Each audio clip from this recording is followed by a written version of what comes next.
John Rhys Davis here, Salah in Indiana Jones, and Gimli in Lord of the Rings. Give 'em hell, 3 guys and a flick. Ladies and gentlemen, please take your seats. The show is about to begin. The world is changing. Who now has the strength to stand against the armies of Isengard and Mordor? To stand against the might of Sauron and Saruman, and the union of the 2 towers.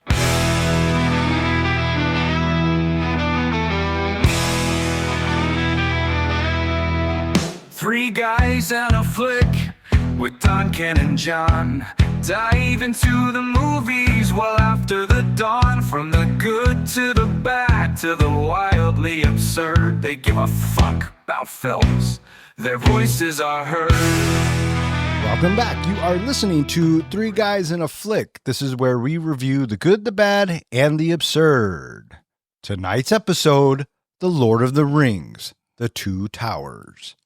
Beware spoilers. Coming to you from the top of Helm's Deep, my name is Don. Hey, can somebody go tell those orcs to shut the fuck up, please? I got it. Thanks, buddy. And to my right, we have the comic book guy, John. Greetings.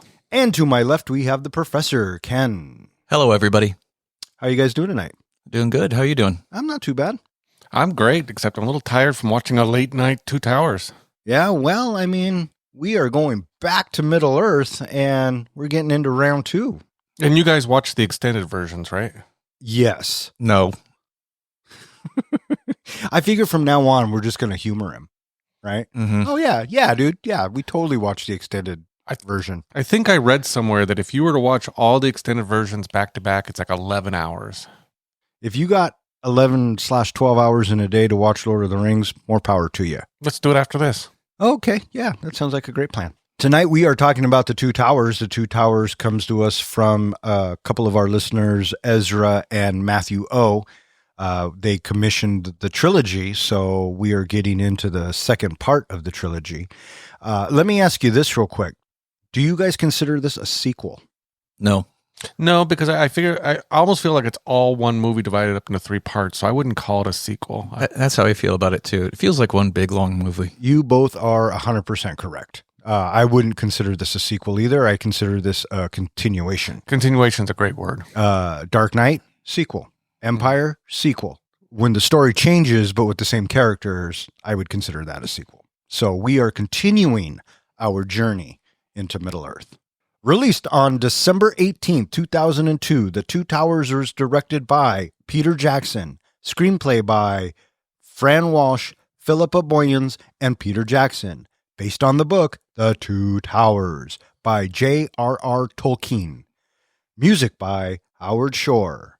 And it stars Elijah Wood, Ian McClellan, Liv Tyler, Viggo Mortensen, Sean Astin, Cate Blanchett, John Rhys Davies, Billy Boyd, Dominic Monaghan, Orlando Bloom, Christopher Lee, Hugo Weaving, Andy Serkis, and adding Miranda Otto, Bernard Hill, David Wenham, Brad Dourif, Carl Urban, and a bunch of other goblins and orcs. How'd this movie do, Don? This movie was made for roughly the same as the others were made for, $94 million, and this one brought in $952 million. So they are going up each movie. Which is natural, right? Because once the first one hits, I mean, Lord of the Rings can print its own money at this point. Yeah, because the first one I think did 887 million. This one did 952. Yeah. And when it came out, it was December, right? Yep. And what I found interesting is that for a December release, it was the 3rd highest grossing movie of the year. Ooh, It third. It made $262 million in the box office. What did it beat? Number 4 was Harry Potter and the Chamber of Secrets, and then number 5 was My Big Fat Greek Wedding. To be the number 3 movie of the year in release less than 30 days, because it's December, right? Mm-hmm. That's pretty fucking good. Yeah. Did you guys see this in the theater? Oh, hell yeah. Fuck yeah. Sorry. How many times did you see this in the theater? That might be a better question. Had to be a couple at least. Yeah. Had to be, drag somebody in who hadn't seen it yet. Come on, let's go. Oh yeah, sure. Not only did I see this several times in the theater, but I was one of those people, but this is back before you could reserve your seats. So I would get the tickets and I would go sit in line for hours just to make sure that my friends and we all had good seats to see the movie. Yeah, I remember going to the Cinerama, and my brother-in-law went early to save seats, and it was so packed and it was so busy that because the party I was with, we were late getting there. Of course you were. They lost the seats, I think. And Ooh. so we landed up sitting on the side, and I remember my brother-in-law being pissed. I think he still brings it up. That's So, yeah. So, hey, bud, if you're listening, this one's for you. Yeah. So here we are back into Middle Earth. I think that this is the best one out of the three. That's where I'm at too. That's just my opinion. well. I would agree because they introduced Gollum really into this. I mean, before it was just a quick little CGI. This is where we really get a taste of Gollum, and that's what really made the series for me is just the addition of Gollum. But there are certain scenes, like there's one scene specifically, and we'll get to it when we do Return of the King, that is probably one of my favorite scenes from the entire series. Oh, yeah. So, but of movies, I would agree with you. This is my favorite movie. Return of the King would have been my favorite if it didn't have so many fucking endings. Yes, the 17 endings. Yes. Other than that, I mean, this film and Return of the King really step it up and really bring it home. Because, I mean, this trilogy is one of the first ones, I think, to be nominated for Best Picture, all three of them. I have to fact check The Godfather 3 because I think The Godfather 3 was nominated, but The Godfather and Lord of the Rings are the only trilogy in history to be all films be nominated for Best Picture. Speaking of Oscars. So for Oscars, the movie was nominated for Best Picture, Art Direction, Editing, Sound Editing, and Visual Effects. And it won for sound editing and visual effects.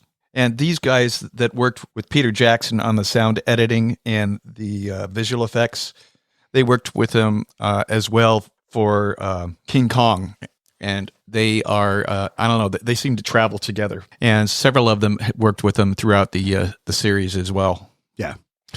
I thought this was interesting that Peter Jackson really campaigned strong for Andy Serkis to get nominated for Best Supporting Actor. But according to the Academy rules, because he doesn't actually appear in the movie, that is a CGI character, they wouldn't allow him to be nominated. I think that changes later in the future. But I remember that coming up because he was like, why? I mean, come on. Gollum does not come to life if it's not for Andy Serkis. But the Academy, being prudes, are like, well, he's not on screen. So, well, I mean, it was a motion capture and his voice. He pretty much is on screen. So it's not like they drew him in. He actually did all the movements, all the characteristics, everything, even the facial movements. Yeah, but I mean, they did have to draw a lot of him in. I mean, it's still early on, if you will, in the CGI process. And actually, Andy Serkis goes on and creates this technology. And now he is one of the leaders in CGI effects, motion capture stuff. He did all the Planet of the Apes movies with that. Yeah, that's what I'm saying. He's the pioneer for it. Yeah. Also, apparently, they wanted to nominate again the score from the movie. But another Academy rule that came up at the time was if it had been previously nominated, it couldn't be nominated again. And I guess that rule changed, but it ended up not getting nominated anyway. He did get a statue for Fellowship of the Ring and Return of the King, but he doesn't even get a nomination for Two Towers. That seems weird. Yeah. Well, Return of the King, they just write all of the wrongs from the previous 2 years. Yeah. So. Let's talk about some of the new cast members in this movie. What did you think of Bernard Hill, Theoden? I thought in many of the scenes, he stole the scenes. I mean, he stole the movie, that his acting was so great in this movie. Oh, I'm a big fan. I thought that Theoden was a great character, and Bernard Hill, bringing him to life, I thought he did a fantastic job. I really got behind the Rohan people. So yeah, there's a scene where he's lamenting about his son being dead and how, parents shouldn't bury their children. That was all his idea from a conversation he had with somebody in the city who had lost a child. And that, again, such a powerful scene. That one and a couple of them in the Helm's Deep, where he feels kingly in it. Oh, very much so. That's a great way of putting it. He does feel kingly. I thought that he had a wonderful commanding presence each time he was on screen. He was a beautifully written character that was so majestic and regal, and he was very commanding. I agree. What did you think of Miranda Otto? I thought she did a really good job. She was a nice addition to it. I like her relationship with the king and her brother. For me, you mentioned a lot, Don, in other movies, what scene kind of gave you a little bit of teary-eyed, kind of moved you. She has a scene in Helm's Deep that we'll talk about later that of the series probably is the most emotional for me. Oh, yeah. What about you? Did you like her? Yeah, she was great. Yeah. Very much so. David Wenham, Faramir. What'd you think of him? He was good. And, he works as Boromir's brother. Very much so. I believe it. He looks the part. Yeah. He's also, I didn't realize this first, but he's in 2 of my favorite movies. 300. Flash Gordon? 3. No, he's not in Flash Gordon. All right. 2 of his favorite movies. Well, he has so many favorite movies. One of them we've reviewed. 300. No. Did we do 300? No. We have not done 300. Because it's not in the helmet. I'd put it in the helmet and you took it out. Why the fuck did I watch 300 then? Because you wanted to? No. Somebody had a gun to your head? Maybe. It's a great movie. It's decent. What are they? One of them is Moulin Rouge. Okay. The other is Dark City, which is I wish someone would put in the helmet. Oh. Because without Dark City, I don't think we'd have Matrix. Brad Dourif, who plays Wormtongue, what'd you guys think of him? For me, it took me a long time before I realized. I kept thinking, God, his voice is so familiar. I know him from somewhere. It took me forever to realize he's the voice of Chucky. Yeah. What'd you think of Wormtongue? Wonderfully slimy. He was, wasn't he? Yeah, he just came across as like this greasy, slimy snake in the grass, just like... Yeah.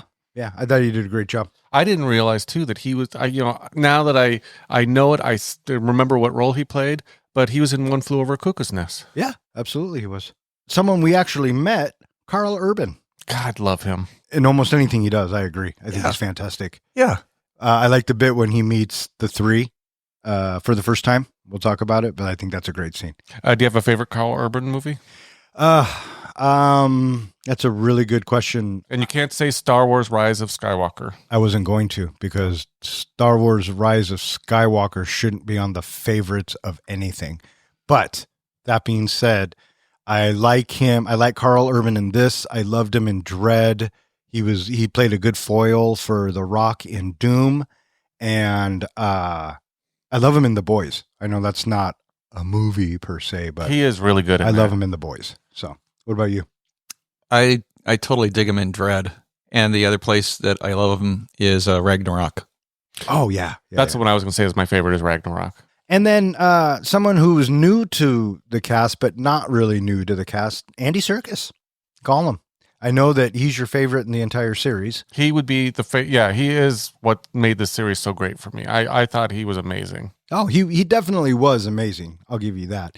And I didn't know that the Gollum you see in Fellowship is a rough draft of what Gollum would turn out to be. And the producers were saying, you know what? We just need a voice. We don't need anything big. We'll just CGI the whole character.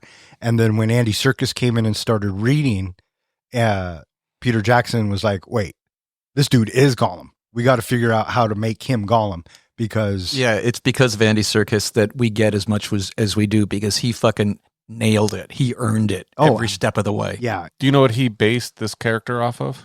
I remember hearing about it, but what was it? A heroin addict going through withdrawals. Oh my God, that's brilliant. And the voice is supposed to sound like a cat coughing up a furball. Yeah. Anyone else in the cast jump out at you? I know that John Rhys Davies, who's one of the people who does the opening of our show, he was so nice for that. I didn't realize until just recently he does the voice of Treebeard. Yeah, I found that out a long time ago, and now every time I watch The Two Towers and Treebeard talks, that's all I see. I see Sala. So he played double duty. Do you think he got double paid? No. I'd hope so. Hey, Ken, is it about that time? I think it is about that time. I'm feeling rather trivial. All right, gentlemen. Question number 1. What is the name of Gandalf's white horse? Shadowfax. Question number 2. What time frame does Gandalf the White give Aragorn to look for him to arrive back, hopefully with reinforcements? 5 days. I would say the 5th day. First light on the 5th day at dawn, look to the east. Question number 3. Faramir, who captures Frodo, Sam, and Smeagol, is from Gondor. What is his rank or title? Captain? Correct. Question number 4. What are the winged creatures that the ring wraiths ride? What are they called? Birds of prey. I can't remember their names. Nazgul. Question number 5.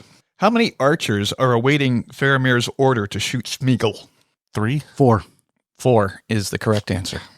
And so this round, I believe, goes to you, Don. Well done. Oh, thank you. Thank you very much. Was that 5 questions already? Yep. Oh.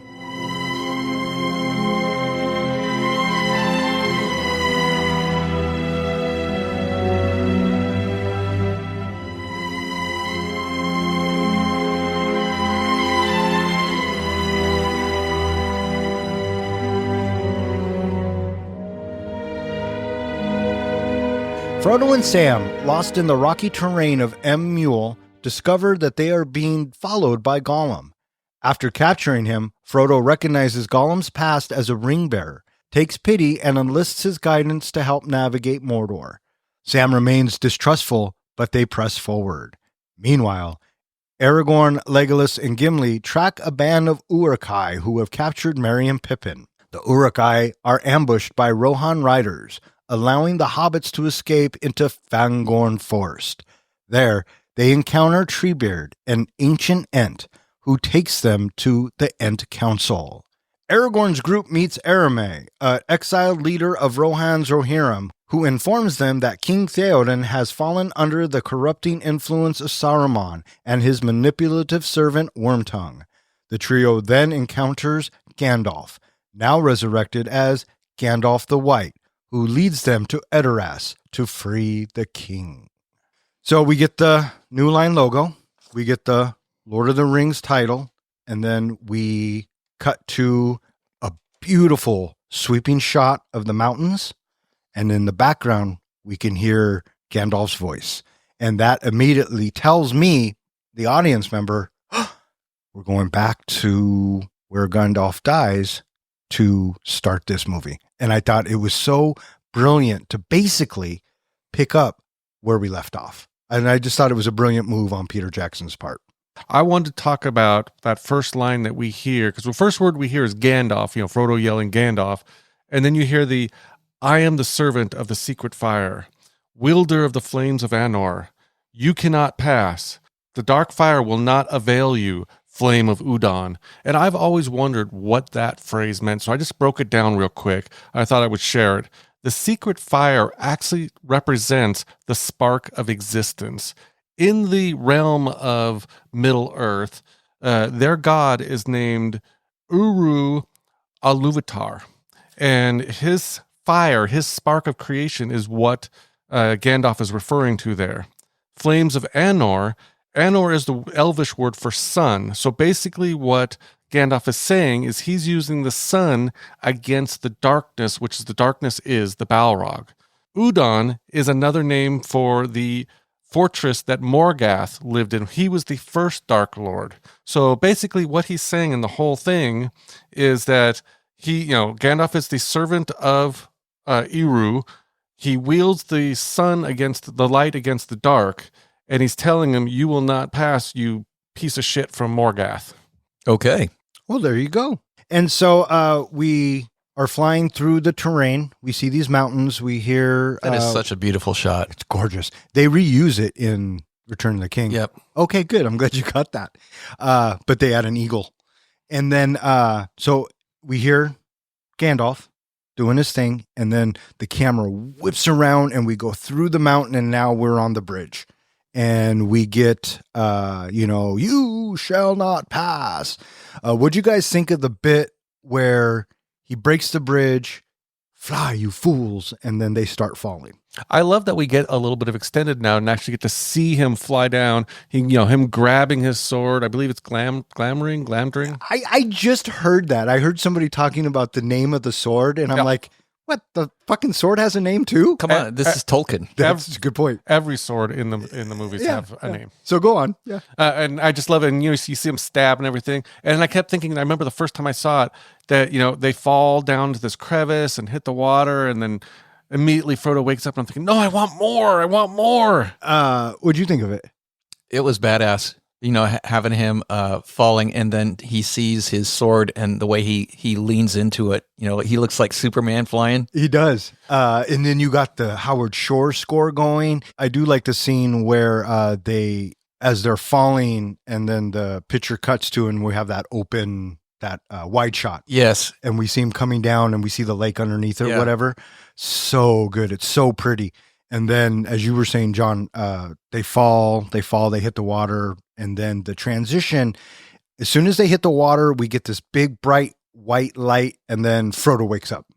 And now we are with Sam and Frodo. And we get the title card. The Two Towers. I love that bit. Yes. And so Sam and Frodo are waking up. They get up and they start walking. And then they realize, Sam is like, have we seen this before? And Frodo's like, yes, we have. We're walking in circles. We're being followed. Right. So Golem sneaks down. We see him in the moonlight, that shot up above, and we see him peeking over the top. He looks great the way he comes crawling down. Yeah, absolutely. Because this is our first real shot of him. This is the first time we actually get to see him. And I love that little fight scene that he has with them, that he's basically kicking both their asses. He's motivated. Mm-hmm. Yeah, well, but at the end of the day, it's still 2 against 1. And Frodo manages to grab Sting and threatens to cut his throat if he doesn't release Sam.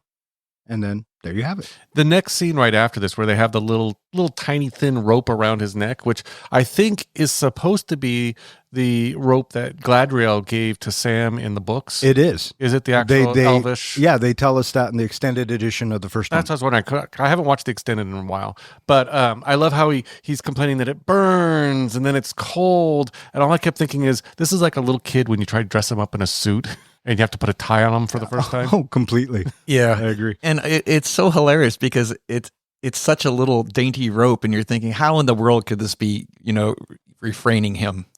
But yeah, he's hilarious in this moment. Right. And then how easily the rope comes off afterwards. It's like, you couldn't do that yourself? No, well, because I guess it burns and freezes him, so he didn't want to touches it. But then he does make a promise that he will behave, and he swears on the only thing that they will believe, the precious. And Frodo says, "You've been to Mordor? Yes. You've been to the Black Gate? Yes. You will lead us." And Sam's like, "Dude, what the fuck are you doing?" I was interested in, why does Sam take such an instant hatred of Gollum, that he just treats him like shit throughout the whole movie and mistrusts him and all that. And from what I've read, Gollum is supposed to represent kind of what's happening to Frodo, that basically this is the dark side of what the ring is doing to Frodo, and Sam hates what's happening to Frodo, so he instantly hates Gollum because that's what he represents. I would just not trust Gollum because he's Gollum. Okay. So that's just me. Mm-hmm. I'm on the side of Sam. Well, Sam is always so nice to everybody, so friendly to everybody. So that should fucking tell you something. But instantly hates Gollum. Right. So what does that tell you? If Sam has great instincts, Gollum's not to be trusted. True that. And as the movie goes on. But you notice as the movie goes on, Gollum starts to actually become one of the good guys. He actually wants to help. It's because of what happens later that he reverts back to his darker side. We cut to the Uruk-hai, and they're carrying Merry and Pippin on their back. And they smell man flesh. I smell man flesh. And then Pippin says, "Aragorn." And then he takes his little neck piece off, and he throws it to the ground. Right. And then we cut to Aragorn. He's listening to the rock, and he's listening to the ground via the rock, and he says, "Their pace is quickened. They've caught our scent. Move it!" And so now we're reintroduced to our 3 heroes. I love how we always refer to this movie as the walking movies, but the first half of the first third of this movie, running. They're all running. Yeah. And this is a beautiful camera shot with that wonderful music. You know, it shows them running across, and you get that long sweeping shot going around them. Just beautiful. I just kept thinking, what dicks for making Gimli run like that? They're running, and they find Mary's leaf clasp thing. Right. And Aragorn says, not idly do the leaves of Lorien fall. And they pick it up, and they know that they're close. I always wondered, how did Aragorn become such a good tracker? I mean, we especially see that when he does get to the camp, but how is he good? Do you know how old Aragorn is in this movie? Well over 200 years? Well, he dies at over 200 years old, but how old is he at this point in the movie? Over 100 years? You got a guess? I didn't know. He is 87 years old at this point. Oh, that's right. They actually tell us that in the extended edition when him and Arwen start talking, because it turns out he's one of the Duodyne. Yep. Duodyne, yeah. Yeah. And so we get this wonderful panning shot of the lands, and we are told that this is Rohan, home of the horse lords. And then we get Aragorn. He's like, there's something strange at work here. Some evil gives speed to these creatures. It's the hobbits. They're being taken to Isengard. And with that's where we cut to Isengard, right? Right. Yes. And then we get what's his name? Saruman walking. The quote that you said at the beginning. Yeah. If and, you say it. And he, tells the audience that, Isengard and Mordor are now connected. No one has the strength to stand up against the two towers, yada, yada, yada. And then we get to see a little more of the production of don't we get to see more of the fire of industry? Yeah. Yeah. Yeah. And just this beautiful camera shot, as we go up the tower. I was always curious too what the difference is between Uruk-hai and just regular orcs and all that. Do you know why the Uruk-hai are bigger, stronger, all that? I thought it was because they were elves. No, well, the orcs were originally elves. They were corrupted elves. The Uruk-hai are orcs now combined with men. So now they've been crossbred with men, which makes them taller, stronger, smarter, and more obedient. So that's what the Uruk-hai are. Speaking of the Uruk-hai, we were at their camp, and they have to rest because they've been running, and they've only had maggot-eating bread. Maggot-infested bread. That's what it is. And they want to eat the hobbits. They're meat. What about their legs? They don't need them, but they are supposed to be returned to Saruman unspoiled. In the first movie, he said, do not fucking touch them. That's right. And so with the orc that goes to attack the hobbit gets beheaded, and I like what the main dude says. Meat's back on the menu, boys. And then they all go to town. I love how you see the little bits and pieces of them flying You up. can see his intestines. The this, that, and the other. entrails. Yeah. And so the hobbits are trying to run away, and then another orc catches them and is going to eat them. But then the Rohan show up. He gets the Rohirrim show up. Gets a spear in the back. Yeah. And we are also introduced to the kingdom of Rohan. And we see That the king is very unresponsive. and Arwen, his niece, Arwen, Eowyn. she is, trying to keep things together, this, that, and the other. And we are introduced to her brother, Erme, played by Carl Urban. And he comes in and he says to the king, your son has been badly wounded. We were attacked by orcs who run free across this lands, unchecked, blah, blah, blah. And Wormtongue says, you're a fucking liar, dude. Yeah, why do you bring this to the king? And Erme figures it out. He's like, how long has it been since Saruman bought you, you fucking dick? Well, I like when he says, what did he pay you? Or what did he say he'd pay you with? And he looks straight at his sister. Yeah, like he gets his sister when it's all said and done. Mm-hmm. And Carl Urban's not having that. No. Right? But, Wormtongue is technically in power because the king's all hypnotized. And so they banish him from Rohan Mm-hmm. by Him the and pain his of men. death. Yeah. So if I'm Wormtongue, I don't know why I just don't kill this fucker. Right? But It might look weird. I don't know. So he's banished and they're riding around. So back at the campfire with the orcs, the Rohirrim come in and save the day. And this is I noticed this the very first time I watched it. When Pippin is on the ground and the horse goes up to stomp on him, his hands are open. Mhm. His arms are out. But in the scene before that, they were just tied. And as we finish that flashback later on, we'll see that as soon as Pippin rolls away, his hands are tied again. Yeah, and then he cuts it as he's crawling. It's continuity, Peter Jackson. $94 million you spent to make this fucking movie and nobody saw that in the editing room? Really? I mean, I get you want Billy Boyd's expression because it's great, but come on. It's not that hard. And then after that bit, we cut back to the three as the sun's rising. And Keenan has actually said this, when the red sun rises, blood has been spilt this night. I remember Keenan being little and it was either sunset or sunrise and the light was like that. I swear I've heard him say that. And he said that and I started rolling because it was just very proper at the time. So, and then we hear the hooves coming along, the noise of the horses. And so the Rohirrim meet our heroes. And I like what Carl Urban says to Gimli. You know, they surround him and he says, "What business does a man, an elf, and a dwarf have in the Riddermark?" And Gimli says, you give me your name, Ryder, I'll give you mine. And do you notice Aragorn's expression? Like, God damn it, why did you open your fucking mouth? I like the whole thing with Carl Urban basically says, I would cut off your head, dwarf, if it wasn't, if it stood just a bit higher. And Legolas comes to his rescue without a fucking thought. You would die before your sword fell. And then you get all of those pikes, closing in. That's a great shot. Oh, so good. Aragorn's like, whoa. Yeah. Whoa. He's like, slow down, everybody. Slow down. I'm Aragorn, son of Arathorn, right? And he starts telling Aramay who he is. And Aramay kind of gives Aragorn and the other two a breakdown of what's been happening. Theoden no longer recognizes friend from foe, even his own kin. And then Aragorn tells him we've been tracking a party of Uruk-hai, took a couple of our friends hostage. And then... Yeah, have you seen them? They'd only be children to your eyes.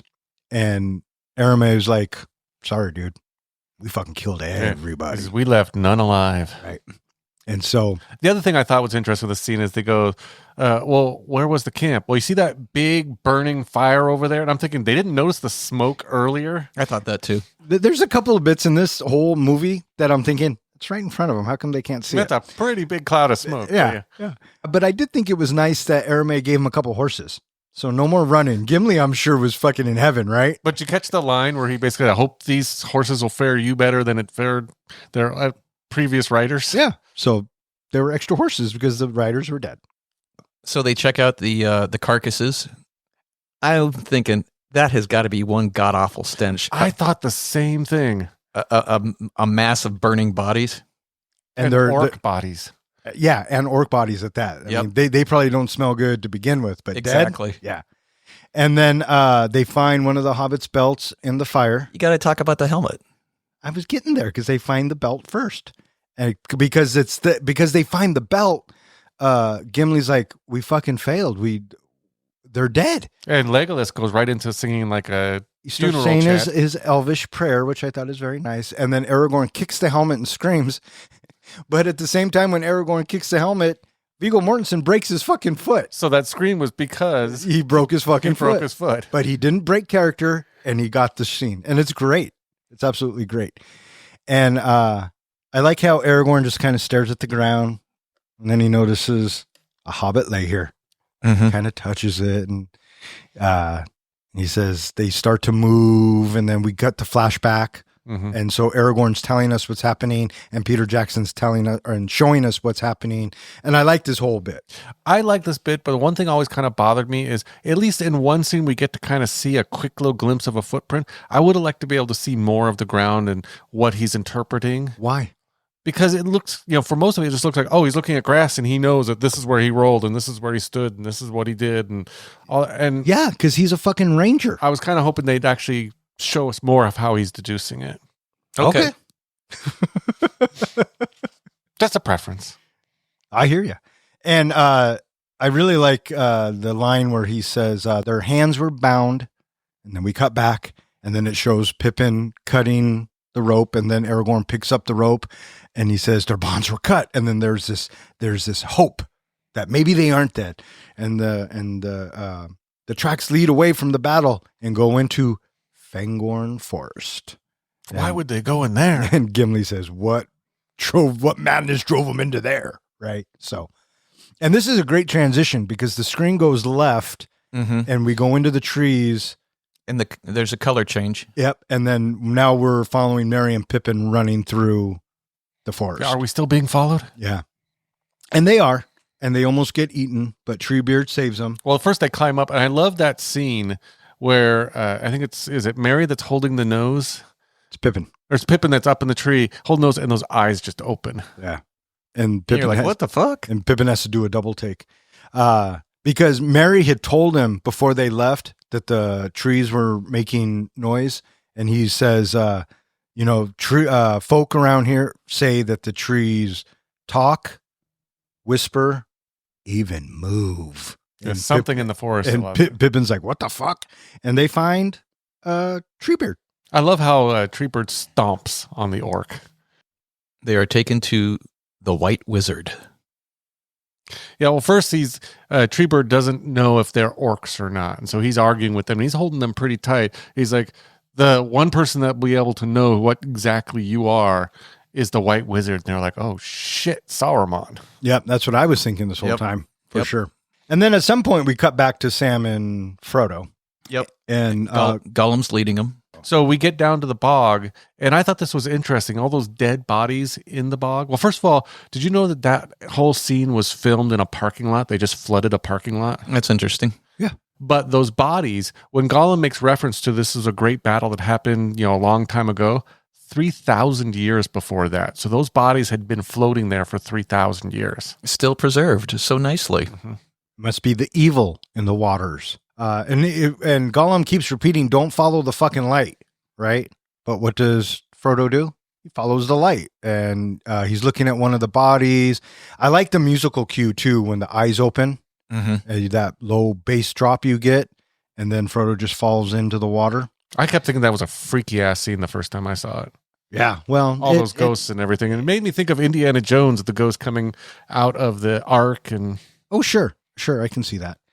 And we see a hand go in to save Frodo, and I think as the audience member, you're like, "Oh, Sam to the rescue!" Exactly. But that's it's what not. I thought. No, it's Gollum. But was Gollum saving Frodo, or was Gollum saving the precious? What do you think it is? Well, at this point, he likes Master, so he's saving Master. After they get out of the marsh, Frodo's like, I can't believe you fucking saved me. And then they hear that screeching because here come the Nazgul on those flying thingamadoodles, and they have to take refuge underneath a tree. And this is where Gollum says, you can't kill these guys, because Sam said, I thought these guys were dead. And Gollum's like, no, you can't kill them. They're tied to the ring. They're always going to be searching. And it's curious because if they want the ring that badly, they should be hanging out because there should be some sort of a feeling that they're closer to it. Yeah, I agree. I think that a lot of this could have ended very, very quickly if someone just used common sense, both on the good side and the bad side.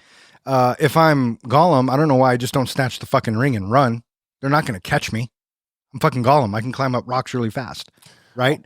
I always thought Sauron should have figured out the ring is getting closer and closer to Mordor. Just wait for him to show up. Right? Just set a trap. Mm-hmm. There is that too. So then we cut to night. Well, yeah. And so Sam is sleeping, but Frodo, he's sitting there petting the ring. And at the same time he's petting it, we hear Gollum talking. He's doing the same things Frodo's doing, but he's verbalizing it. And this is where Frodo and Gollum have a conversation. And Frodo tells Gollum, Gandalf told me you were one of the river folk at one time. You were like basically a hobbit, yeah. And he says, your name was Smeagol. And so now we get Smeagol. Well, I love how it goes, what did you say? My name. Then we go back to Aragorn, Legolas, and Gimli, and they are tracking Merry and Pippin in the forest. And then Aragorn says that the White Wizard is approaching. Well, and they hear the forest making noises. And isn't it Legolas who first detects that the White Wizard's somewhere here? And I like how Gimli raises his axe in a forest with trees, and Aragorn's like, Gimli, put your fucking axe down, dude. Yeah. And then they run up, and we get a close up of Legolas looking around, and Aragorn walks up and says, "What is it?" And he says, and Legolas says, "The White Wizard approaches," and everybody goes serious. I like how Aragorn says, Don't let him speak. He will cast a spell on us.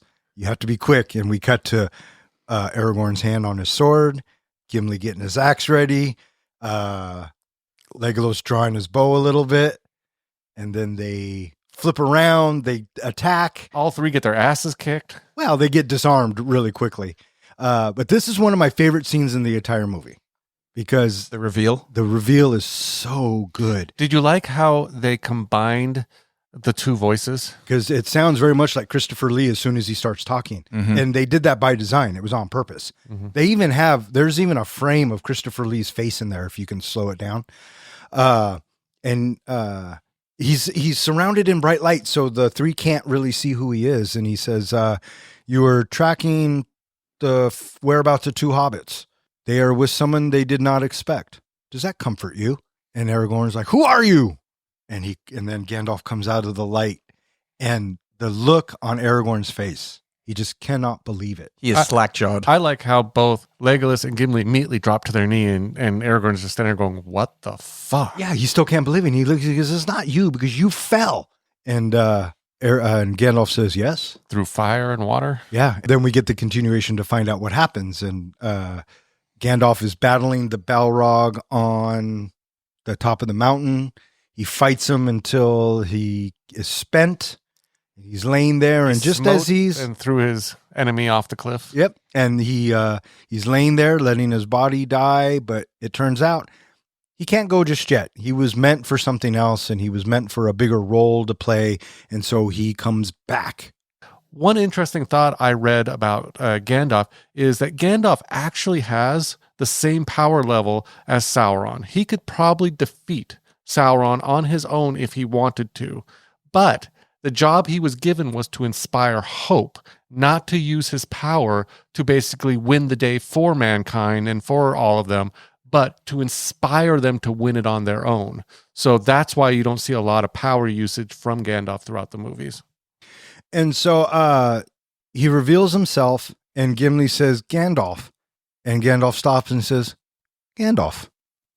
That's what they used to call me. That was my name. I love the way he says that. It almost reminds me of Forrest Gump, the way he says it. Mhm. That was my name.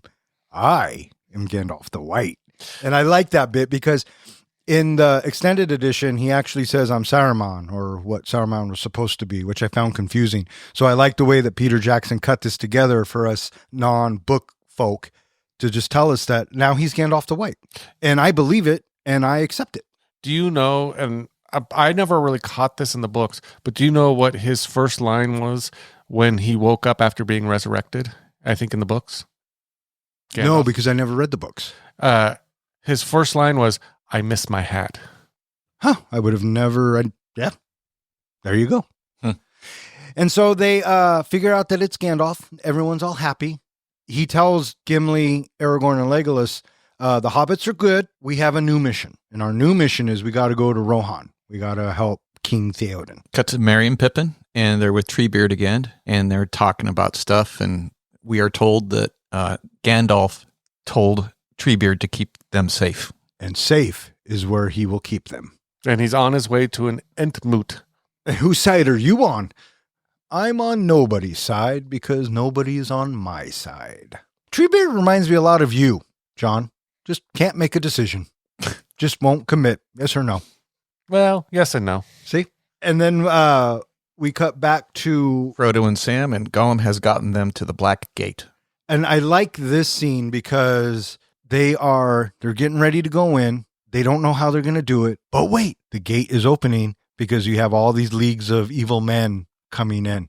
And they're at the top of the mountain or the hill, and they can't believe what's going on. And Sam takes a look, and then he falls over. And this is another one of those parts where the two guys who go to investigate, they're looking right at where they're coming down. How do they not see them? How can they not? Even with the cloak, even before the cloak, right? They see Even before the cloak. Yeah. And so Frodo goes down, and I did like this part because It was clever. very clever because we see the two guys walk up. They look. We see a couple of rocks. But before this, we saw Frodo come up to Sam, try to get him out of the hole, but he couldn't do it. So he throws his cloak over his head. It wasn't until this that I realized oh, these are the magic cloaks the elves gave him. Elven cloaks. Yeah. And so it made them look like rocks. And I thought it was just a great bit. But how did they not see him? Exactly. I kept thinking that maybe from a distance they were so small that people weren't sure if they were rocks falling or. I tried to believe that. But they're the size of children, and children are not that small. They're small, but not that small. I also thought it at the angle because when Frodo comes down, he's kind of hiding around the back of the cliff a little bit as he comes down. So maybe they're not quite seeing it. I mean, you could justify it all you want. No, I know it was odd, Yeah. but they're stupid men. So Maybe. And so they see the gate closing, and I love the line where Frodo says, Sam, I'm not asking you to come with me, or something like that. Mhm. And Sam gets right next to Frodo and says, I know you're not. Because he's going to do it regardless. Mhm. And then they go, now. And then Gollum pulls him back. No, they catch you. And Gollum doesn't care if they get caught. He doesn't want the ring to go back to Sauron. well, I love the fact it's like I know another way. Well, why didn't you tell us? Well, you didn't. Ask. Well, you didn't ask us, Master motherfucker. didn't ask. Yeah. What a dick. There's a path and some stairs and a tunnel. And it's very foreshadowing to Mhm. what's coming. Mm-hmm. And a Later. big fucking spider. Well, they don't say that yet, Yeah. but we all know. And then we cut back to the four now, Gandalf They are writing. into Rohan. And as they're riding up, we cut to Wormtongue and Arwen talking, and Wormtongue's kind of professing his love or kind of telling her. Maybe trying to put the moves on a little bit. Maybe a little bit, Well, right? I always figured the what he's basically saying is you're all fucking alone, but I'm here. Right. And she's all, you're fucking sick, dude. And we find out that Theoden had died, the king's son. And so she runs out and she stands on the porch or whatever, and the flag rips off. I wasn't sure of the significance of this, but the flag rips off as they're walking up, and it cuts to Aragorn looking at the flag as he's riding in. Did you notice that? Mhm. Is it supposed to mean that the horsemen are falling? I think it kind of represents that the whole place has fallen into disrepair Oh, maybe. and dread. But I thought this is interesting when Miranda was hired to play Eowyn, or Eowyn, and Peter Jackson described the role to her. He says, when you first see him, you're going to fall in love with Aragorn. She took one look at Viggo Mortensen and said, no problem. Yeah, I take one look at Viggo Mortensen and say, no problem. Gandalf also tells us that that the house has fallen under a spell. Right. And they have to go free the king. Mm-hmm. And that's how I took the horse flag falling when Aragorn is looking at it, that this house has fallen. Oh, there you go. Mm-hmm. So they get up to the front door, and the king's guard comes out and says, I can't allow you this heavily armed in front of the king as per Grima Wormtongue. And so this reminds me of Mad Max Beyond Thunderdome. I was thinking that too, when he has yeah. to take out all of his Yep. weapons. Yep. And then So- just keep pulling them out. And I love how the guy looks at Gandalf and says, I'm going to need your staff. And Gandalf's like, you wouldn't deprive an old man of his walking stick, would you? I really wanted to hear Gimli say, I want this back. As they walk in, Legolas he has Gandalf in his arm.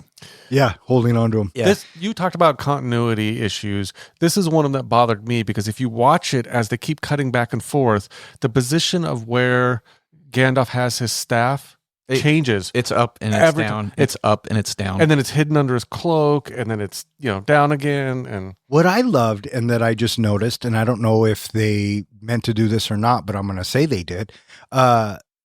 Gandalf's cloak is gray. So everyone who sees him Yep. still thinks that he's Gandalf the Grey. yeah. And I love that because he walks in and he says, Yo, Theoden, your hospitality is less these days. Did And you catch- Wormtongue's telling the king what to say, right? did you catch that they called him Gandalf Stormcrow? That's what, what's his name calls him? And I always Theoden. thought, was that his last name or anything? But no, Stormcrow is just what they use to call people who bring chaos and disorder. Oh, sure. Well, I didn't think it was anything good because he was out of his mind. And he says, you have no business here. Why should I trust you? And Wormtongue, question, my lord. Mike, and he goes up and he goes, late is the hour of this conjurer. And I love how Gandalf just shuts him down. Be silent. Keep your forked tongue behind your... I haven't gone through death and fire to talk to you, fucker. You worm. I want to talk to this guy. And then it's at this point, Wormtongue's cronies start to attack, but Legolas, Gimli, and Aragorn fend them off. And did you like Gimli? I think he like stood on the guy's chest or head and said, "I wouldn't move." well, as soon as they capture Wormtongue, yeah, he says, "I'd stay still if I were Right. you." And I like how Gandalf walks up to Theoden and says, "You've been asleep a long time. I release you." And then Theoden starts laughing at him because it's not Theoden, Mhm. it's Saruman. And they have that little banter. And The he goes, voice "You-" even changes. Yeah, he says, "You have no power here, Gandalf the Grey." And then he removes the cloak. We get the big score. We get the brightness. And we find out that he's Gandalf the White. And he withdraws Saruman from Theoden as poison is withdrawn from a wound. I love the scene where he puts the staff on Theoden's face, and you see Saruman fly backwards. Did you see the bruise along his face? Yeah, it's a great cut. It's a great transition because it hits him, and then Christopher Lee flies back, and that's what we see. And it's so good. This is actually one of my favorite special effects that we get Theoden transforming back into the kingly version. I thought they did a really good job with that morph. Oh, they did great. It looked beautiful. Yeah. And Arwen goes to catch him, and they're looking at each other, and Theoden looks at her and he says, "I know your face." And she's so happy that he's back. And then he realizes, wait a minute. And he looks down at Wormtongue, and we cut to Wormtongue getting thrown out of the fucking building. And rolling down the stairs. Yeah. Because Gandalf says, or because Theoden's looking at his hands, and Gandalf says, "Your fingers would remember your strength if they grabbed onto your old sword." Mhm. And that's when you get the music and the Rohan theme. And And for Gandalf to say that, that's telling everybody in the room that Gandalf is not here to conquer or take over, that he is here to restore the rightful heir of the king. to help. And to you, help. you know me, I'm a big fan of swords. I love props and swords. Theoden's sword is one of my favorites, the way, because, Rohan is, of the riders, they're all about the horsemen. And I love that his sword has two horses at the pommel area. Nah, I'd still take Aragorn's sword any day of the week. And so Gandalf, basically, Theoden wants to kill Wormtongue, but Gandalf's like, nah, let him crawl away. Aragorn does. Enough blood. Aragorn lets him crawl away. Enough blood has already been shed. Right. The Theoden looks up and says, "Where's Theodred? Where's my son?" And we get that bit where he's burying him, or he goes to his tomb. And it's just heartbreaking. Yeah, Right. Bernard Hill, he really delivers on this scene. And I got to say that when he breaks down and cry, we, the audience, do too. Oh, every single time. Every single time. And then Gandalf notices the two kids on the horse who had fled earlier. And this is where we're told that the wild men are running through the areas, burning and all this, that, and the other. And Gandalf tells Theoden, "Ride out and meet him." Right? Ride him head on. And Theoden says, "I'm not going to risk open war." And I love how Aragorn says, "Open war is upon you, whether you risk it or not."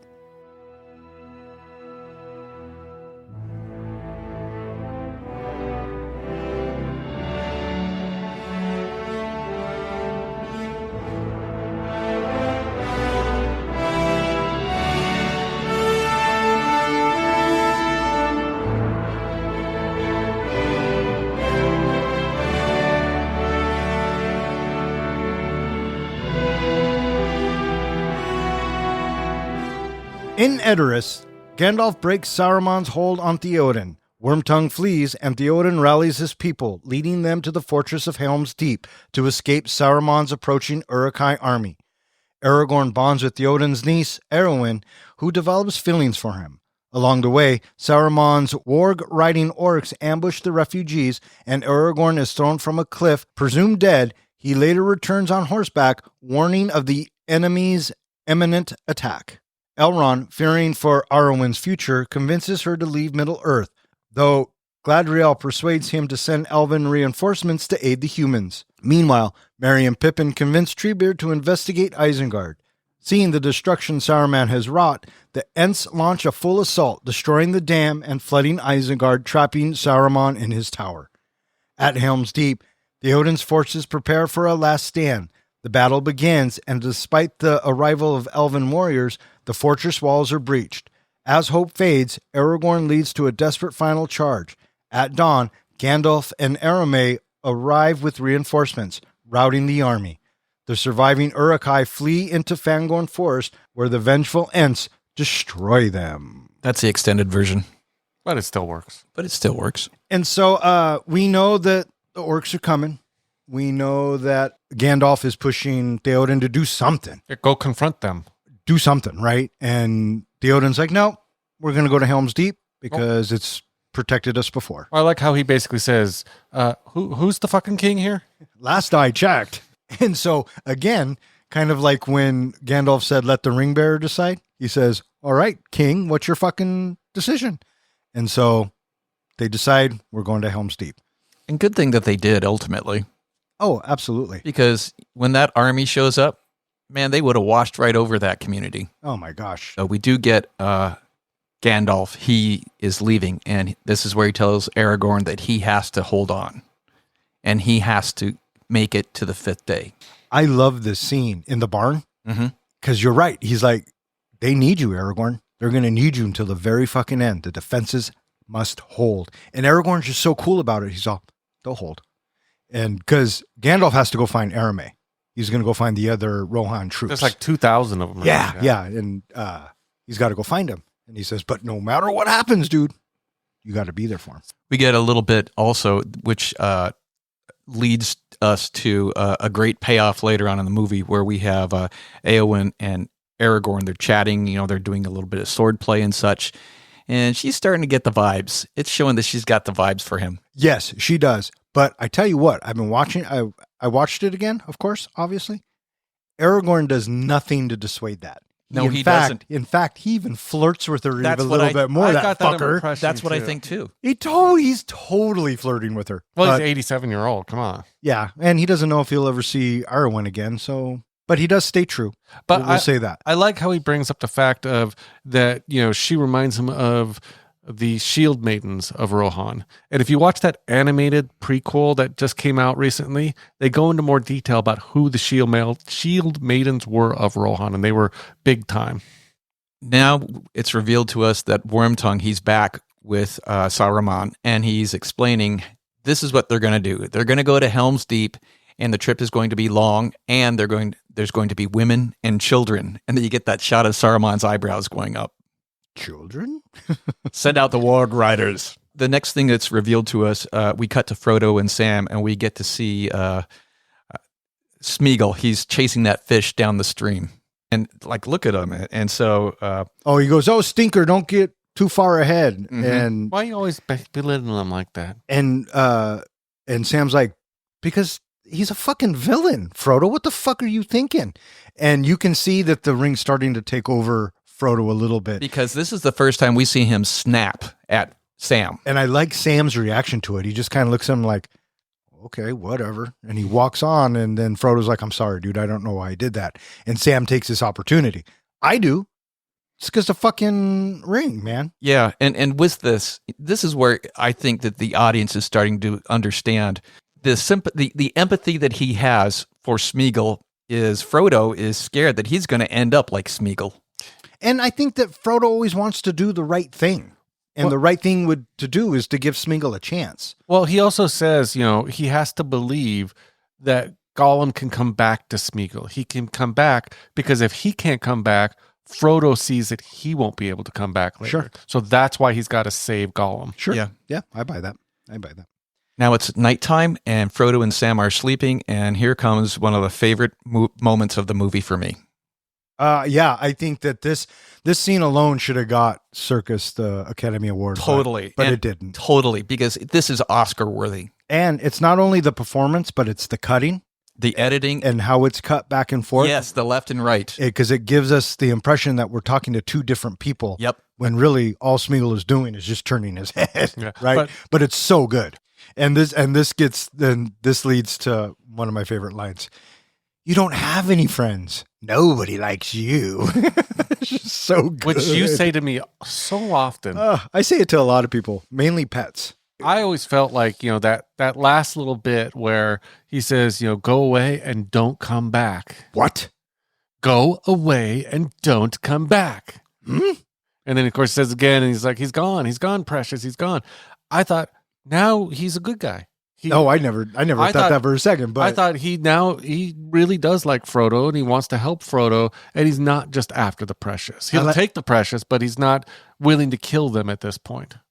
Maybe at that moment he's not, but it's not until he gets betrayed that he says, "Okay, let's fucking off him." And I like how he says, "Gone, gone, gone. Smeagol is free." And then we cut to him catching a rabbit. Yep. And now Sam's going to get on board, right?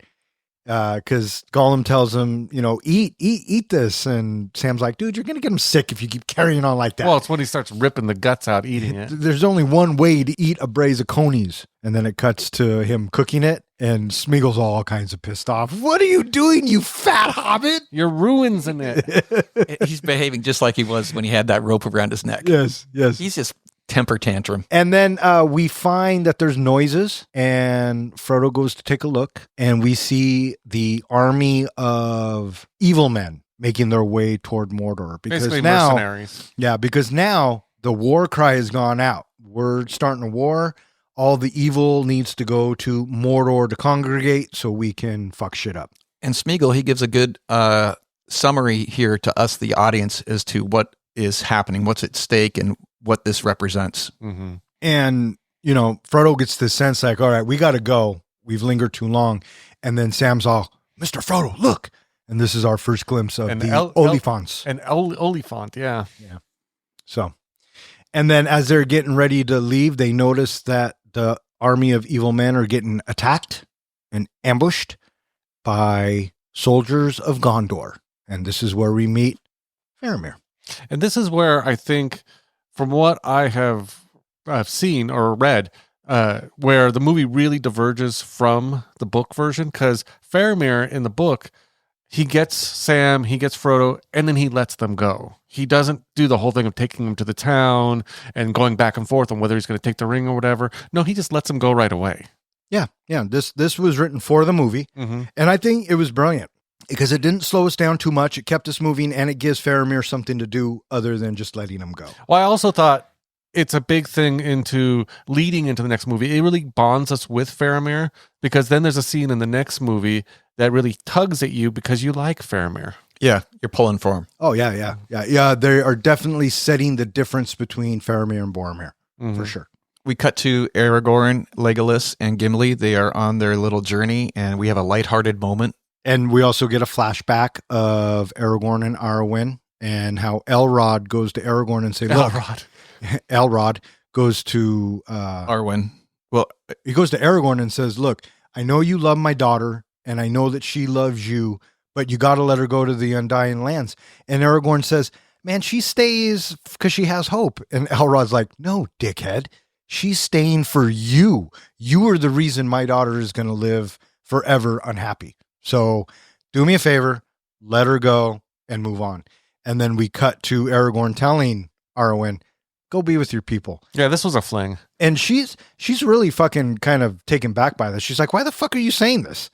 That's fucked up, right? Mm-hmm. And then he tries to give her back her amulet. And she's like, no, dude, it was a gift. Keep it.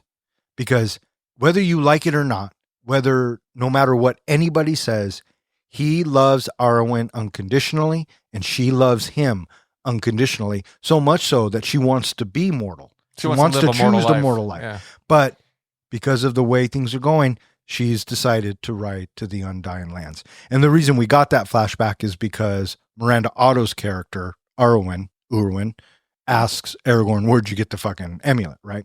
And then we are told that the wargs have been spotted. And Theoden's like, all right, get everybody to Helm's Deep. We'll go check this out. And he tells Arwen, get him there. And she's like, no, I can fight. And he's like, I know you can fight, but I need you to do this for me. And she's like, fuck, okay. What she doesn't understand is that he trusts her to lead the way. Exactly.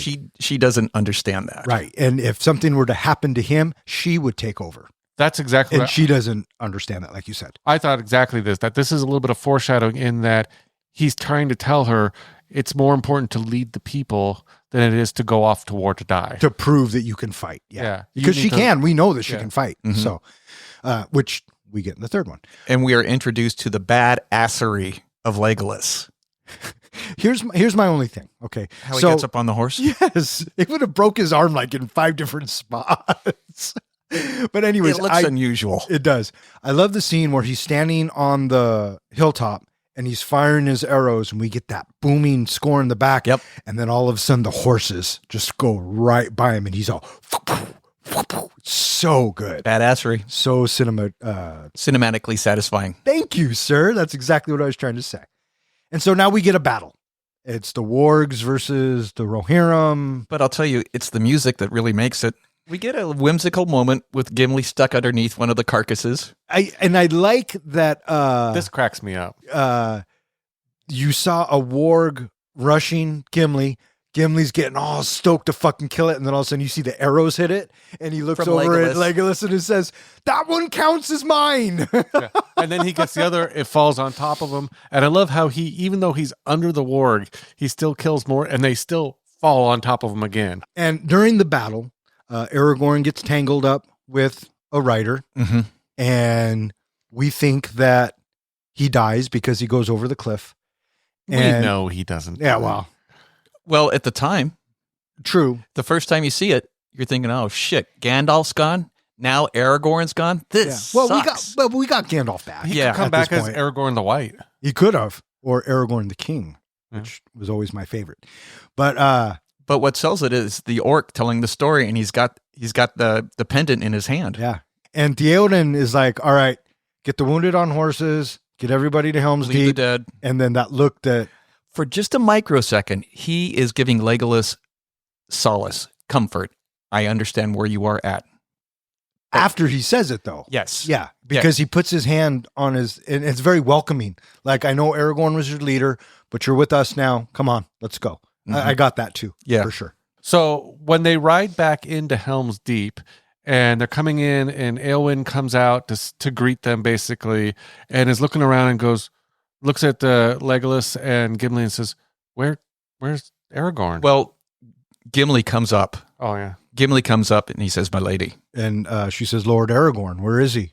And Gimli's like, "He fell." That expression on her face, just to see the comprehension of what has happened, and she just gives that sad, longing face. That's the one that gets me teary-eyed. That's the one that I think that really moves me out of most of this movie. I don't know why, but that's the scene that really moves me. Really? Yeah, just the fact of she cared so much for him, and all of a sudden he's gone. I love how it's conveyed to us, because that look on her face, she has these big, wide eyes, and she's unblinking. And so we, the audience, we think that we have lost Aragorn. And then to see, the approach of Gimli telling her, and then the way Gimli's voice cracks, and then that look on her face, just her eyes just stay, doe-eyed, and you can feel, the despair. And then that brief look we get from Theoden when he looks over at her, he understands what she's just been told, and he puts his head down. Soul crushing. Yeah. We cut back to Rivendell, and Elrond sends Arwen on his way. Well, before he sends her on the way, he starts talking to her about, this is why you have to go. She's like, "I'm staying. I'm not going."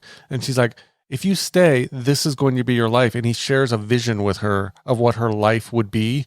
It is revealed she outlives him by like hundreds of years, and she becomes this lady in black that everyone knows just lives in despair and everything. So what you're seeing, that vision, is what really does happen to her. Elrond's kind of sitting there having his conversation with Gladriel, and she's like, "Are you going to let man stand alone? Are you not going to help in any single way? What are you going to do?" And it kind of leaves us on a cliffhanger. So we have this moment where Wormtongue and Saruman, they're chatting with each other about how to breach Helm's Deep. And so Wormtongue, he's talking about we have this one area. How can fire just break stone? Did you catch How he leans in with a candle. that they either were inspired by or they completely stole a scene in this? When the candle is coming close to the black powder and he moves the hand away, is almost shot for shot exactly what happened in Army of Darkness. And then we have Wormtongue saying, even if it's breached, it would take thousands. Saruman's like, tens of thousands. Check this shit out. And they walk out, and you get that big horn, and then the score just over the top of it. Oh, so good. Did you catch in the background Wormtongue had a tear come down his face when he saw the army? Yeah, the actor can do that on cue. Yeah. And he added it. He just did it. And Peter Jackson was like, yes. Yeah. And it can be taken a couple of different ways. And the way that I took it is that Wormtongue finally saw the destruction of man. So we cut to Merry and Pippin, and they see Saruman's army off in the distance. And this is where the first time we get a really good look just how big that fucking army is. Fucking huge. Yeah. 10,000. And they're on their way to the meeting, right? Mm-hmm. Because the Ents are going to decide whether they're going to get involved with this or not. We cut to Aragorn. He's floating in the water. Oh, Aragorn. Could he be alive? It's because he has the protection of the elves. I kept thinking throughout this movie, he gets his ass kicked, beat up, cuts, bruises, all that, and still shows up. Because he's fucking Aragorn. He's a That's badass. right. And Arwen kisses him back awake. I thought for sure as she was kissing him, It was going to be the horse. we were going to come back and we get the horse. Yes, For that's sure. exactly what I was thinking. I was kind of hoping that. Yeah. And this is where we get Brego. And Brego is nudging him Uh-huh. to wake He the says, fuck up. Get up, fucker. And he takes Aragorn, and Aragorn rides and rides and rides.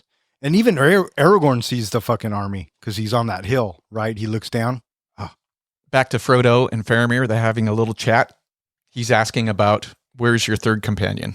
And Frodo's like, we're not traveling with anybody. But we're also told that he was traveling, with a fellowship, and he finds out that one of them is Boromir, and Faramir is like, he's my brother. Yeah. Where is he? Would it sadden you to know he fucking died? What do you mean he fucking died? And I like how Faramir says, well, as being one of his companions, I would hope that you tell me. And then Faramir is informed that they found the third person in the party. and he tells Frodo, is this thing with you? And they point down, and this is the bit where Gollum catches the fish. I guess he improvised the song. I love that song. Faramir goes, all right, I'm going to kill him. And he raises his hand. The archers draw back, and Frodo's like, wait, he is bound to me and I am to him. And so they capture him. And this is where Smeagol gets betrayed, or he feels like he's being betrayed. Yes. And the betrayal is going to undo all of the goodness that Smeagol has had. Yeah. Because Cruel's mens hurts him, and Smeagol and Gollum are talking to each other, and he goes, I told you they would fucking betray you, and you need to take it. You need to take it for yourself. And Faramir is like, take what? And then Gollum turns around and says, my precious. Well, one of the things that always kind of bothered me about this is that really what Frodo did was save his life. And I thought, why can't Gollum see that? Well, what we don't get to see, and I don't even think it's in the extended version, it's in the book version, that Faramir's men treat Gollum like shit. They beat the crap out of him. They talk down to him. They really kind of torture him. And so that's one of the reasons why Gollum becomes so obsessed again with killing Frodo, because he blames Frodo for the mistreatment of Faramir's men. Also, briefly, Sam is trying to convince Frodo, use the ring just this once. Get out of here, right? You can do it. And Frodo's like, nah, man, I can't fucking do it. Faramir shows up, and he knows what they are doing and what Frodo has. And he says, I'm going to take you're going to Gondor. Yeah, the ring's going back to Gondor. And they're like, fuck. And right here, the colors are so muted, so flat, that it's a sense of hopelessness. And half of the time that we see Frodo, his eyes aren't really even all that blue looking. They look almost brown. It's only when Frodo is talking about trying to, protect the ring that his eyes look a little bit blue. The rest of the time, his eyes, they don't look blue anymore. And the colors, it is just such a sense of drain and hopelessness. Right. We cut back to Helm's Deep, and Aragorn returns. And I like as he's walking in, Gimli sees him first. Get out of the way! I'm going to kill him! And then Aragorn's like, dude, where's the king? And he walks in, and then he sees, but he's not looking, and Legolas is standing in front of him, and he watches, and he kind of notices him, and he gives him back his pendant. I love the talk. Yeah. You look terrible. You look terrible. and you're late. Yeah. Yeah. And this bit. Eowyn?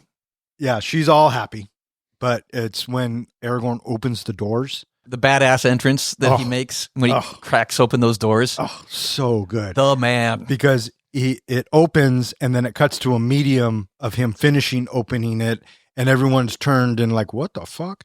And he's in there, and he tells them There's an army coming. and it's bred for one purpose, to the destruction of man. And his last lines are, they will be here by nightfall. So good. Yeah. So we got to get ready. And Theoden, I think he wants to drop a deuce when he hears Aragorn say 10,000. But what's Theoden's ultimate response? Let them come. And so Aragorn, he's telling him, send out riders, my lord. We need those horsemen back. Who's going to come? Elves? Dwarfs? We are not so lucky in our friendships as you, good sir. Call for Gondor. And it's like, fuck Gondor. So you can already see there's a problem between Rohan and Gondor. Yeah, they didn't come the last time we needed them, so fuck them. Mhm. Right? And Theoden's kind of stubborn that way. Also, briefly, we get a meeting of the Ents.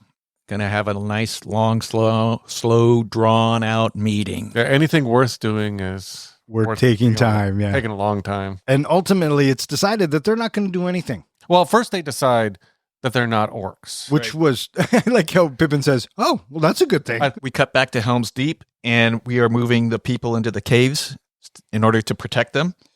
And we are told through Aragorn and Legolas just how fucking perilous this situation is looking to be. This is the first time, I think, maybe even the only time, that it seems like Legolas has lost hope. I don't know if he's lost hope, but he's fucking definitely scared. And we see children being armed with axes and swords, and yeah. And the three of them are talking, and Gimli says, a lot of these people have seen too many winters. Or too few. And then the look of Aragorn's like, yeah, you're fucking right. And then Legolas is like, 10,000 against these people? They're all going to die. And Aragorn finally loses it and says, then I will die as one of them. Yeah, he's great here. Yeah. And he storms off. And then we get that little bit with him outside where he's talking to the kid. Probably one of my favorite scenes. The kid's, scared. What do we get from Aragorn? There is always hope. And I think it is such an important line because he believes it. And he's telling this kid to have hope. And then we cut to a suit up montage, Yes. which we haven't had. Yes. He's putting on his chainmail. He's tying his belt. He already has the gauntlets on that he got from Boromir. And then he's looking for a sword or whatever. And then Legolas hands it to him. And he says, I'm sorry for despairing earlier. My Sorry for bad." being a dick. Yeah. And Aragorn's like, there's nothing to forgive. It's all good. And then we see Gimli drop the chainmail, which is too big. If we had time to get this adjusted. It's tight across the chest. And then we hear a horn. And Legolas says, that's no orc horn. And he goes out and we get this beautiful shot of all of the elves marching in and the elf theme and all of it. Yep. And it's so good. And apparently this wasn't in the book. And it just gives us hope. Mm-hmm. That, maybe we got a shot. And I like what he says. He says, years ago, there was a bond between man and elf, and we are here to honor that allegiance. And Aragorn's beyond the moon, right? He's, oh, you are most welcome. And Theoden can't believe it. He's like, really? You guys came to help us? All right, fuck, maybe we do have a chance. And I think this gets Theoden just a little bit cocky because there's a part coming up. Well, I like, too, that they kind of flash a little bit to showing the people of Rohan, and you can see their faces start to brighten up, too. They're starting to regain some hope. Everybody's quiet. They're all up on the wall. And they're watching, they see the torches and whatever of the army coming. Step by step. And you hear that noise. It's it's when the rain hits the armor. Yep. That ding, ding, ding, ding. That's so good. A moment of levity, where Gimli, he wants to see. He's behind. They didn't put him in front of like the little cutouts in the wall. They put him just behind the wall. Should I describe what's happening or should I get you a box? And the laugh Gimli gives him is so good. And so they're all on the wall. They're waiting for it to go down. And Aragorn is giving instruction, hit him below the armor or somewhere. In the neck. And The below, neck is the weak point. yeah, and below the arm. Right. And do not show any mercy because they will not show you any mercy. And there's that tense moment where the old guy, Yep. he fires the arrow by accident. but at least he gets someone. Yep. Right. And then the leader orc tells him to charge. And here we go. And then we see the ladders. Here come the ladders. I mean, this whole battle is just off the hook, right? We see Legolas do his little shield slide. We see the competition going on. We see Aragorn jumping from here to there.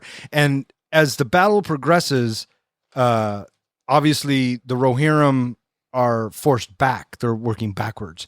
But they do such a good job of cutting here, back to the Ents, back to Frodo, back to the battle, back to the Ents. I mean, it just keeps going and going. Well, talking about the competition, I love in the beginning, right as they first start fighting, that Gimli is so proud. He goes, I just got my second.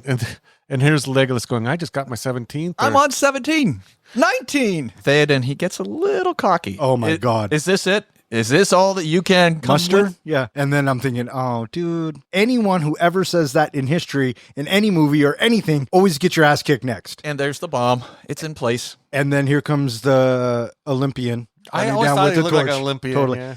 If Legolas is so badass, how come he can't take him down? Didn't they take down the first runner? There's only one runner. Oh. He took 2 arrows, one in each shoulder. And it's also revealed at this time while this is happening, now we have the battering ram at the gate. And so the battering ram has just shown up at the gate as well. Whoop-de-doo. Why can't Legolas hit this fucker in the head? Anybody? Anybody? Anybody? Because it wasn't in the script. That's way. probably, or in the book, probably. And so the saboteur makes it, and they blow the fucking wall. I like this. I like this effect. It looked beautiful. This was Wormtongue's doing because he goes into that little drainage hole, and that's where he blows up the bomb. Yes, that's what happens. And so the battle behind the wall now it begins. And so now they got to start to get back, right? And they're at the wall with the battering ram. And I like this part because Aragorn and Gimli come out and they're breaking through the wall, or they're breaking through the door, and he looks at Theoden and goes, how much time do you need? And Theoden says, as much as you can give me. So Gimli and Aragorn sneak out of that side room. That little side passage, yeah. Toss me. What? Toss me. I cannot make the jump. I like the line that he says right after that. Don't tell the elf. And Not a word. And then it's funny that Aragorn with one arm can throw Gimli farther than Gimli can jump with 2 legs. But whatever. He's a badass. He is a badass. Meanwhile, back at the Ent meeting, they've decided they're not going to get involved. And Mary's like, what? Are you fucking kidding me? And the Ents are like, no, dude. Yeah. We're not going to do it. I like how Treebeard says, your part in this story is done. Yeah, you're little. You can't really affect the outcome. And then Pippin's like, maybe we shouldn't be part of this. Maybe we should just go home. To the Shire. There won't be a Shire. And that's what Mary says. You don't think this will get to the Shire? Yeah. Back to the battle, and now we hear that they're falling back to the keep. The front gate, it's been breached, and holy shit. You see the ocean of soldiers outside. It's just like, oh, fuck. Did you know, I guess they recorded the sounds of the orcs and everything from a football match in Europe or something? It was a cricket match. It was a cricket match? And it's the opening when they're all standing there before the battle begins and they're all chanting. Yeah. Peter Jackson went out in the middle of the field and said, hey, we're recording or we're doing Lord of the Rings. Do you guys want to be in it? And who says no? Right. So ingenious of the filmmakers to do that. Well, the other thing too, the spear stomp that they do early on, the Uruk-hai stomping the spears, that was what I guess the extras were doing while they were waiting in between filming. They were sitting there stomping their spear, and Peter Jackson loved it and said, let's throw that in the movie too. Yeah, well, I mean, a lot of them were ex-soldiers. Mm-hmm. So I'll tell you, when we get back to the battle, now we see these heavily loaded ladders. They're completely, it's not just one orc on the top. There's orcs like on every 3 or 4 rungs of the ladder. These ladders are going up full of orcs, and they got the hooks on them. And man, I'm thinking, oh, fuck. God, there's just too many. But I mean, I like how Legolas and Aragorn and all of them, they kind of dispatch them. They send the ladders going down one way, or they'll shoot the guys as soon as they're getting off the ladders. That was a great shot of the ladders falling back into the orcs. Yeah, I liked it. that. Yeah. Yep. And then the castle's been breached, and they have to do a full-scale retreat. Back into the keep. And then back to Merry and Pippin, and Treebeard's taking them back, and it's like, hey, maybe you could take us south past Isengard. The further closer to danger, the least likely they are expected us, or that's what Pippin's thinking. And I like what Treebeard says. Well, that doesn't make any sense, but You are very small. I also like how he says, plus, I like going south because it always feels like I'm going downhill. Yeah, for sure. And as they're walking, they have to walk past Isengard. Which is what they want. Exactly. And so now we are back with Frodo, and they reach Osgiliath, and it turns out it's under attack. And with it being under attack, Faramir still is not going to let Frodo go. Nope. Is this where Sam confronts him and says, do you know why Boromir died? Yeah. Because he tried to take the ring. He tried to kill him. Right. And as they get to the end of that speech, the Nazgul attack. And this is the scene where Frodo's standing on the bridge, and it's almost like he wants to give the ring to the Nazgul. You almost feel like the ring has fully taken him. Yeah, over. he's like, I'm done. I can't do this anymore, right? And then who comes to the rescue? Sam. Tackles him. They wrestle a little bit. And this is a heartbreaking scene for me. This, you want to talk teary-eyed when Frodo's holding the sword at him, and he says, it's your Sam. Don't you recognize your Sam? And then he drops it in slow motion. He goes, I can't do this, Sam. And we get that great speech. You know, there is still good in this world, and it's worth fighting for. And I think that holds true to today, right? And then, meanwhile, back at Helm's Deep, we now see that Whitehand they've raised their flags, and they have taken the outside, and they're about ready to breach the hull. Right. And Aragorn has this plan. He says, ride out. He goes, what do we do now? He goes, well, let's ride out to meet them. Ride out and meet them. And Theoden says, for glory and honor. And Aragorn goes, no, for Rohan. And that stops Theoden. He makes him think, and he goes, right. Yes, let's fucking do it. I like how Gimli gets all excited to do it, but all he does is blow the horn. I felt like at this point, when he says this to Theoden's already decided they're done. They're going to lose. Yep. That they're basically riding out to their death, but they're going to do it with honor. Right. Yep. For Rohan. Mm-hmm. And then it's at this bit where Aragorn, he looks at the light coming in, and then we hear Gandalf's voice. And that's when he says, let's go meet him, right? Because he's got the sneaky suspicion. So he rides out there, and they start fighting this and that, and then we see Gandalf on the ridge. Fuck, man, I love how badass they look riding down the ramp to that ocean of orcs. Yeah. They so brazen. Well, and he says, there lies Theoden, standing alone. And then Aramay comes up from behind him, not alone. Oh, it just gives me chills. Well, I just love the fact, I never really connected when I was first watching the movie he said, look to me at the east. Well, that makes sense now because that's where the sun rises. And so he's going to have the sun at his back, blinding the orcs as he comes down. Mm-hmm. Oh, yeah. And then he uses his spear and really brightens it up because the orcs don't like light. Mm-hmm. And that comes into play later on as well. Such wonderful cinematography here, too. Oh, the whole thing. Cut back to Isengard, and we have a full-scale battle going on with the Ent and the orcs. What'd you think of this whole bit? It was cool. I liked it. I liked the tree that's on fire. And then after they break the dam, he has to put himself out. He dunks himself out. And I kept thinking, these orcs and everybody are fucked because who's going to fight the trees, right? So, well, I kept thinking Saruman made a critical mistake because he sent all of his best Uruk-hai to go attack Helm's Deep, and all he's got is these probably the guys who were making the weapons. Yeah, he left them unguarded. So the Treants are just kicking their asses. Right, and so Isengard falls. And so the day is won, and Helm's Deep is protected, and they send the rest of the Uruk-hai army running away. They're standing on the ledge, or they're standing on the ridge watching, and Gandalf's like, the battle for Helm's Deep is over. The battle for Middle-earth, that's about to begin.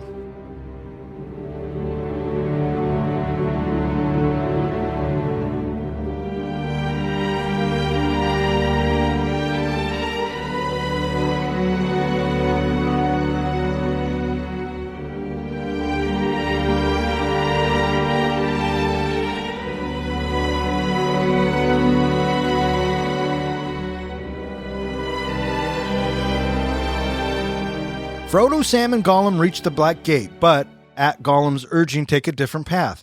They are captured by Faramir, Boromir's younger brother, who learns of the ring and intends to take it to Gondor.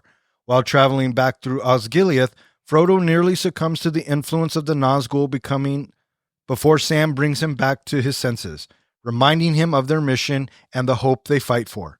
Moved, Faramir releases them. Feeling betrayed by his capture, Gollum secretly vows to reclaim the ring. As they continue their journey, he leads Frodo and Sam toward Cirith Ungol, where a monstrous danger Shelob awaits in the shadows. Roll credits. I like the whole scene because we already talked about a little bit about the Faramir going back and forth, where he basically comes to the conclusion because Galadriel had predicted that it all came down to Faramir's decision. If he had decided to take the ring, mankind was doomed. If Faramir let him go, they had a shot. And Faramir comes to that decision of, I'm gonna let them go, and his guard or whatever says, your life will be forfeit. And then what does he say? Then my life is forfeit. Yeah, and he says, I think we understand each other, Mr. Frodo. Go ahead. Go fucking destroy the ring. Do what's right. And Faramir makes the right choice. And so he lets him go, and as they are walking through the forest, I like this scene because it's a little bit of levity and a little bit moment for them to breathe. They're talking about stories, and Sam's wondering if we'll be put into songs or tales. And Frodo's like, I want to hear more about Sam. Sam the Brave. And it's at this time Gollum is having a crisis of faith again. And Gollum says, kill him. And Smeagol goes, no, I can't. And Gollum says, kill him. And Smeagol's like, no. And Gollum says, but she can do it. And then Smeagol goes, oh, yeah, she can do it. And then Gollum says, follow me, hobbits. This way. Then we pull back. We hear the tune. We see Mordor off in the distance.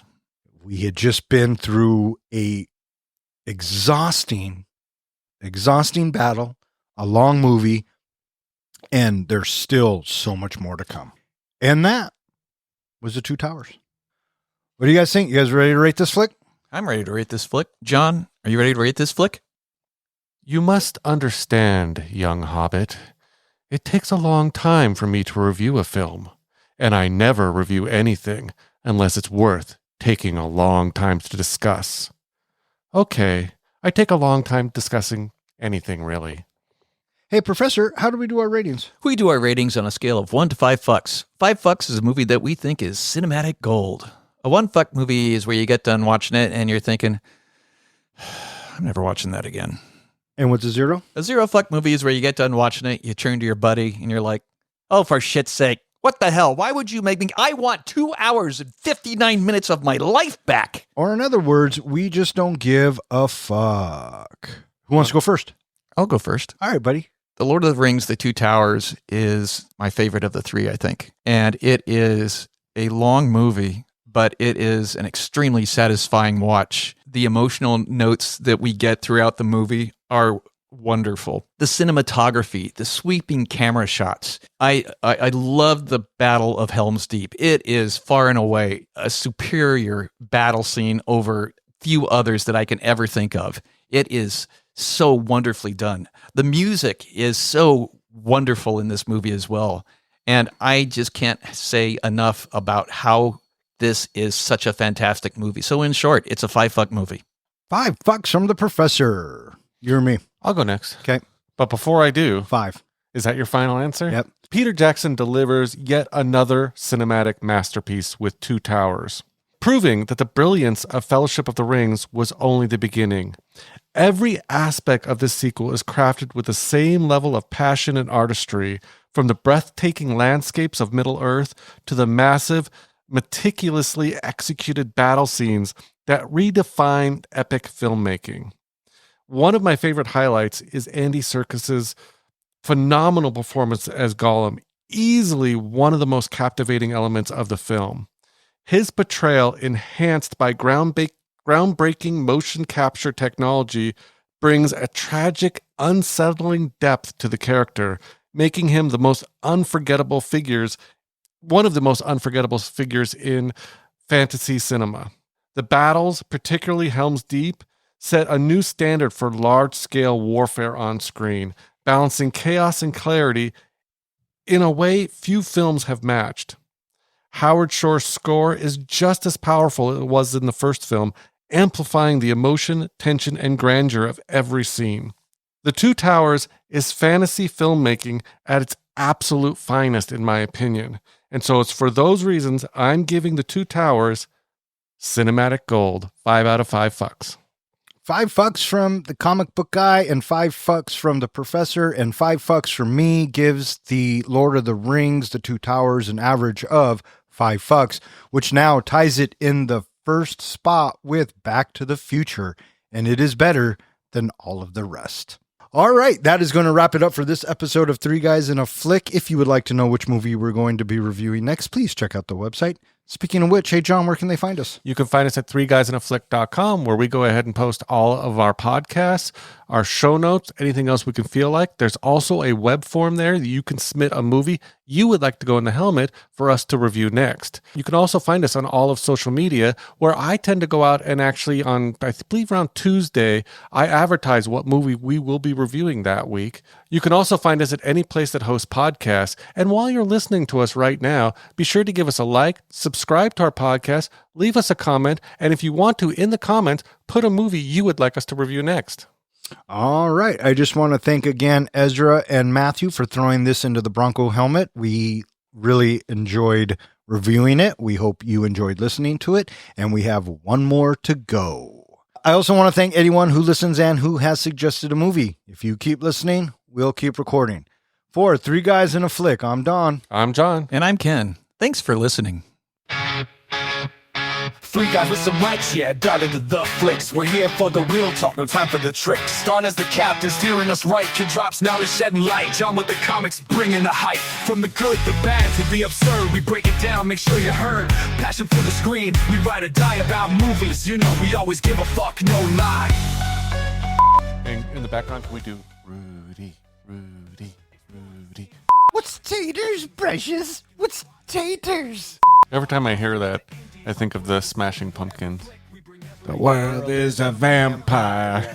Of Isengard and Mordor. For the banner for this one. I was doing the fucking quote. Oh, were you actually? I didn't realize you. I thought you were. Do you want to try it, Professor?